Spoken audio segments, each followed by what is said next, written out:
Hey y'all, just wanted to do a quick, we're getting closer to Black Friday, Christmas. Black Friday, you're going to save some money. You might well put some more money into a gift for your kid or for yourself.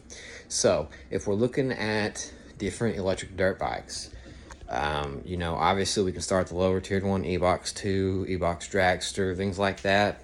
But if you're wanting to go for the higher powered things, E-Box 3.0 in terms of, I happen to have one.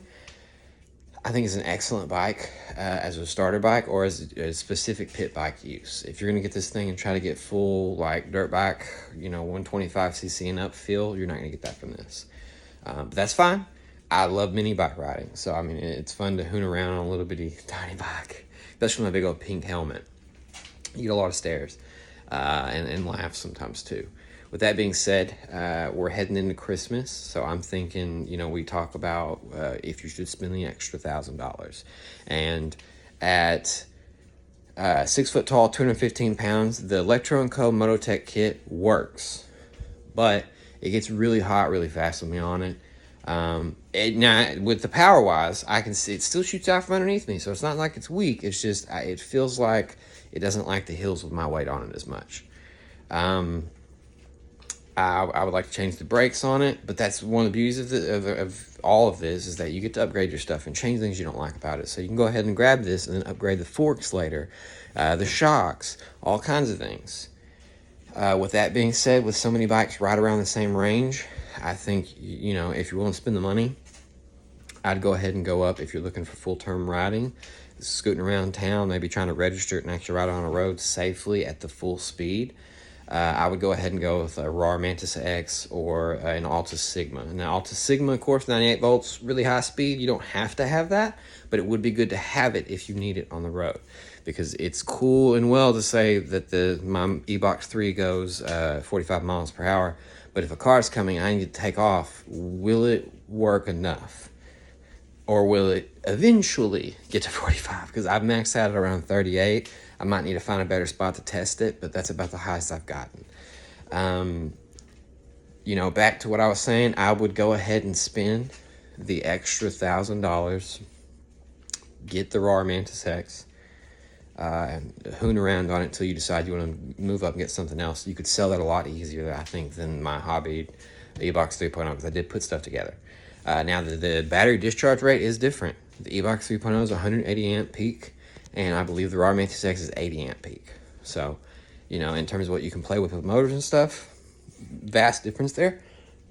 Excuse me. Now, talking to Gary Johnson from Iconic Cycles, excuse me, you cannot put the Kunray KR5V or whatever the specific number order is. You can't put that on there yet currently as it just straight drop in. You have to do some kind of modification. I don't even know for sure you could do that. I think the main mounting points are up like on the bottom. I talked to Electro & Co. The one, and I believe the IC4P, once again, hope that's the right order of those. They don't also drop in directly. So Electro & Co. said that they're working with manufacturers, but they had no time line on when that might happen or come out if it does. I'm sure they'll make some kind of new face for it that does fit, but currently they don't have it. Iconic Cycles said the same thing. Manufacturer will have to come up with a new faceplate or whatever, and once again, he's a distributor of it. He doesn't own any of the manufacturers, so he has no clue when that'll be done either. So at that point, I think it'd be smart to go ahead and go with, if you don't want to drill holes or possibly weld things on there, I think it's smart to go ahead and go with the RAR Mantis X or a larger bike that you can change the motor on, like a Sur-Ron. If you're going to spend this Alta Sigma money, but you don't want that 98 volts, then go ahead and get you, Sur-Ron. Now, the Talarias and the E-Ride Pros, you can't forget about them. Talaria MX-5. If you're going to spend that money, $5,700, it's one of the most powerful bikes out there.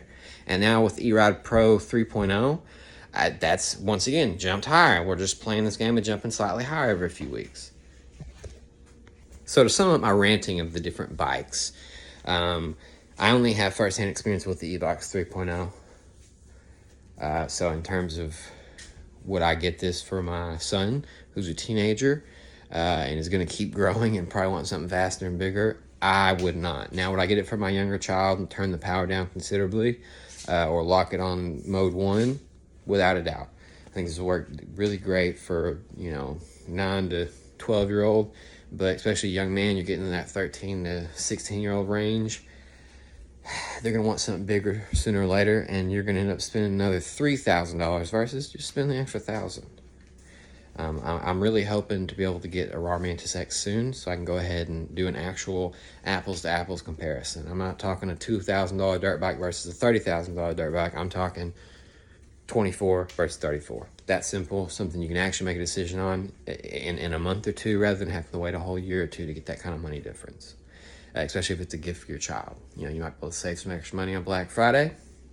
Go ahead and put that towards a larger bike. Or wait even longer and just get the even better versions of those bikes. I hope this has been enlightening to some degree. I hope you guys have a good day. Bye.